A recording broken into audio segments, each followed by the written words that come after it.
આગામી વિધાનસભાની ચૂંટણીને લઈને કોંગ્રેસ દ્વારા તડામાર તૈયારીઓ કરવામાં આવી રહી છે। તેના ભાગરૂપે રાજકોટના નાગર બોર્ડિંગ ખાતે આજે જિલ્લા કક્ષાની ચિંતન શિબિરનું આયોજન થયું હતું, જેમાં શહેર અને જિલ્લામાં લોકોના પ્રશ્નો તેમજ સમસ્યા અંગે ચર્ચા કરવામાં આવી। જ્યાં મીડિયાને સંબોધીને કોંગ્રેસના પ્રદેશ સંગઠન પ્રભારી રઘુ શર્માએ જણાવ્યું હતું કે વિધાનસભામાં કોંગ્રેસ 125 બેઠક હાંસલ કરશે। આમ આદમી પાર્ટી તો ભાજપની બી ટીમ છે। વધુમાં તેમણે જણાવ્યું હતું કે એક સમયે રાજકોટના જ મુખ્યમંત્રી સત્તા પર હતા, છતાં રાજકોટમાં આજે આટલા પ્રશ્નો અને સમસ્યા છે તે દુઃખની વાત છે। લોકોના પ્રશ્નો અને સમસ્યા જાણી અમારા મેનિફેસ્ટોમાં તેનો સમાવેશ કરવામાં આવશે। આખા દેશમાં સ્વચ્છતાનો અભાવ છે। શૌચાલયમાં સમયસર પાણી પૂરું પાડવાની જાહેરાત થઈ હતી। શૌચાલયની વાત તો દૂર રહી, પીવાનું શુદ્ધ પાણી પણ નથી મળતું। ગામડામાં પૂરું પાણી નથી મળતું અને જે મળે છે તે પ્રદૂષિત પાણી છે। એ જ પ્રદૂષિત પાણી નદીઓમાં ઠલવાય છે અને શહેરોને એવું ગંદુ પાણી મળે છે। વધુમાં તેમણે જણાવ્યું હતું કે આગામી વિધાનસભાની ચૂંટણીમાં અમારી સરકાર ભાજપને ટક્કર આપશે અને હાલ પ્રજા જે સમસ્યાઓનો સામનો કરી રહી છે તેનું અમે નિરાકરણ કરશું। હાલ કેટલી સમસ્યા છે અને તેના ઉપાયો શું હોઈ શકે તેનું અમે મેનિફેસ્ટો તૈયાર કર્યું છે। આ મેનિફેસ્ટો જ અમારું ચૂંટણીમાં પ્રતિનિધિત્વ કરશે। ઉલ્લેખનીય છે કે આજની ચિંતન શિબિરમાં ધારાસભ્ય પરેશ ધાનાણી, ઋત્વિજ મકવાણા, એમએલએ લલિત વસોયા તેમજ મહામંત્રી ભીખાભાઈ વારોતરિયા ઉપસ્થિત રહ્યા હતા। ભરત ભરડવા, પાટનગર સંદેશ, राजकोट। 2022 में गुजरात के विधानसभा के चुनाव हैं और पूरे गुजरात में जितने भी हमारे ज़िले हैं वहाँ के हमारे जो तालुका प्रेसिडेंट हैं, सिटी प्रेसिडेंट हैं, डिस्ट्रिक्ट प्रेसिडेंट्स हैं, उनके इन दिनों में चिंतन शिविर चल रहे हैं। फरवरी महीने में द्वारका में हमने पूरे प्रदेश के करीब 550 लोगों को बुलाया था, 3 दिन का चिंतन शिविर किया था और चिंतन शिविर के बाद में जो गुजरात की परिस्थिति बनी है आज, उसके ऊपर हमने द्वारका डिक्लेरेशन भी जारी किया था। 27 साल हो गए गुजरात में भारतीय जनता पार्टी की सरकार है। यहाँ राजकोट ज़िले में एकमात्र हमारे धारासभ्य हैं, बाकी सारे भारतीय जनता पार्टी के हैं। राजकोट से 4 साल मुख्यमंत्री रहे विजय भाई रूपानी जी। हमने जो चिंतन शिविर किया आज जिले का, उसमें जो चीज़ें सामने आई है वो चौंकाने वाली है। गुजरात में जिस तरह के हालात हैं आज, जहाँ जहाँ जीआईडीसी है वहाँ पे किसानों की ज़मीनें पोल्यूशन की वजह से बर्बाद हो रही है, नदियाँ बर्बाद हो रही है।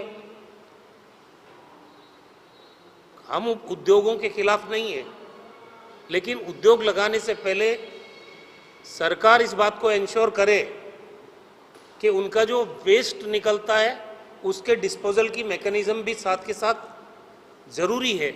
लेकिन अनफॉर्चुनेटली यहाँ पोल्यूशन कंट्रोल बोर्ड या जीआईडीसी के अधिकारी लगातार इन चीज़ों की अनदेखी कर रहे हैं और उसका परिणाम ये हो रहा है कि यहाँ जैतपुर से लेके और ठेठ सूरत तक पूरी जहाँ जहाँ भी इंडस्ट्रियल कॉरिडोर है वहाँ के केमिकल की वजह से लोगों में कैंसर जैसी बीमारियाँ हो रही है, किसानों के खेत बर्बाद हो रहे हैं, नदियाँ बर्बाद हो रही है।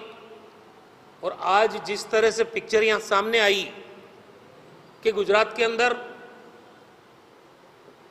स्कूलों की स्थिति, जो सरकारी स्कूल है वहाँ पे जितने बच्चे हैं उसके अनुपात में शिक्षक नहीं है, टीचर नहीं है। और अगली क्लास तभी खुलेगी जब 60 बच्चे होंगे। 20 बच्चों से ऊपर अगर कहीं है तो वो क्लास खुलेगी ही नहीं, तो उसको 2 किलोमीटर 4 किलोमीटर दूर जाके फिर पढ़ाई करनी पड़ेगी। इसी तरह से आरोग्य की बात है, अधिकांश कम्युनिटी हेल्थ सेंटर्स जो हैं यहाँ बने हुए उनमें डॉक्टर्स की पोस्टिंग नहीं है, नर्सिंग स्टाफ नहीं है। वहाँ जो सर्जरी का काम है या एलोपैथी की वहाँ जो पैथोलॉजी है, जांच की सुविधा, वो मिल नहीं रही है लोगों को। लोगों को समर्थन मूल्य पे खरीद के लिए पॉलिटिकल आधार पे केंद्र बनाए जा रहे हैं।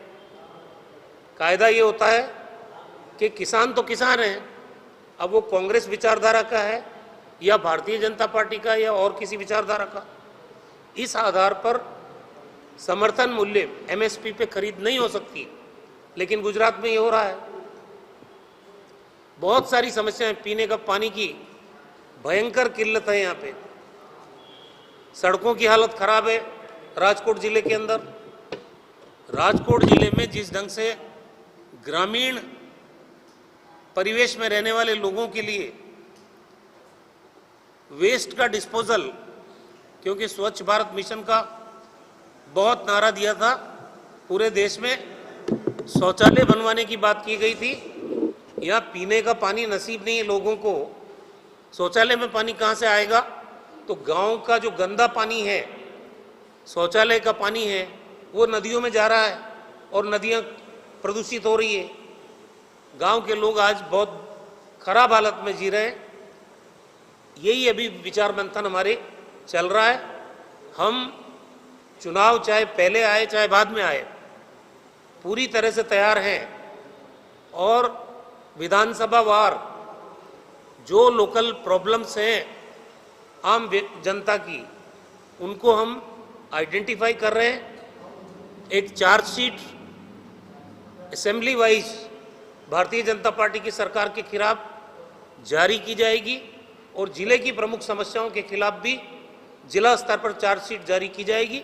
और जो समस्याएं आज हैं उनके समाधान के लिए हमारा जो इलेक्शन मैनिफेस्टो बनेगा, उसमें कांग्रेस पार्टी की सरकार बनती है तो हम उन समस्याओं से छुटकारा दिलाने के लिए क्या उपाय करेंगे, ये भी हम इलेक्शन मैनिफेस्टो के माध्यम से गुजरात की जनता को विश्वास दिलाएंगे।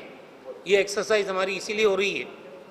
भारतीय जनता पार्टी खुद इनडिसिसिव है आज। कोई कह रहा पहले चुनाव कराएंगे, कोई कह रहा समय पे चुनाव कराएंगे। ये जो ऊहापोह की स्थिति है, कंफ्यूजन की स्थिति है, यही भारतीय जनता पार्टी के सरकार के कॉन्फिडेंस को रिफ्लेक्ट करती है कि उनके अंदर कॉन्फिडेंस खत्म हो गया है। जिन चेहरों को लेके 4 साल उन्होंने सरकार चलाई गुजरात में, और सदी की भीषणतम महामारी कोविड-19, जिसमें सबसे खतरनाक मिसमैनेजमेंट हुआ गुजरात के अंदर हुआ, जिस तरह से पेपर लीक की घटनाएं आए दिन हो रही है। आज ही मैंने समाचार पत्रों में पढ़ा कि 3.5 लाख हमारी गोवंश वो सड़कों पे घूम रही है। गौशालाओं का निर्माण नहीं कर रहे ये लोग, और वैसे गौ भक्त बनते हैं। तो भारतीय जनता पार्टी को मांग के आधार पर पूरे गुजरात में गौशालाएं बनानी थी, ताकि हमारा जो गोवंश है वो सड़कों पे तो नहीं घूमे। बहुत सारी चीज़ें हैं गुजरात के अंदर, अच्छा नहीं चल रहा कुछ भी। और ये सब मुद्दों को लेके हम चुनाव में जाएंगे 2022 में, और 125 प्लस का टारगेट हमने सेट किया है। कांग्रेस पार्टी की सरकार बनाएंगे ताकि लोग जो लंबे समय से तकलीफ में हैं, चाहे पीने के पानी की समस्या हो या और जो समस्याएं मैंने बताई है, उन समस्याओं का समाधान खोज रहे हो।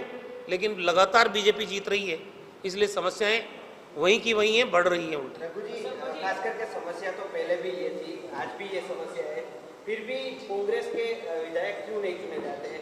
कहीं पर देखा जाए तो आप जो कैंडिडेट पसंद करते हैं उसमें कुछ खामी नजर आती है, आपको क्या लग रहा है आज तक के? देखिए, कुछ तो कमी रही है। अगर मैं ये कह दूं कि हमारी कोई कमी नहीं है, तो फिर आप सही कह रहे हैं कि रिजल्ट क्यों नहीं आ रहे। तो उन कमियों पे ध्यान दिया जा रहा है और इस बार वो गलतियां नहीं दोहराई जाएगी जो हम पहले करते आए हैं। कांग्रेस पार्टी सही जगह पे सही उम्मीदवार, जो जनता की पसंद का उम्मीदवार है, उसको हम लाएंगे फील्ड के अंदर। और इसीलिए मैंने कहा कि हम 125 प्लस सीट जीतेंगे। पिछली बार का चुनाव उठा के देख लो आप, बहुत नैरो एस्केप था बीजेपी के लिए। वो लोग बात कर रहे थे 151 प्लस, आए कितने? 99। 80 सीट तो हमारी भी आई। 80 सीट का मतलब कितना फर्क रह गया, 8-9 सीटों का। फिर भी कई सारे विधायक चले गए भाजपा के। देखिए वो आप क्या मानते हैं, कैंडिडेट चुनने में कई कमी रही? नहीं, ये नहीं है। कैसे चुना जाएगा कैंडिडेट? ये देश के लोकतंत्र का दुर्भाग्य है कि जहां पर सरकारें कांग्रेस पार्टी की बन गई, हमारे धारासभ्य ज़्यादा जीते गोवा में, लेकिन सरकार बीजेपी बना रही है। ये जो खरीद फरोख्त का खेल है ना,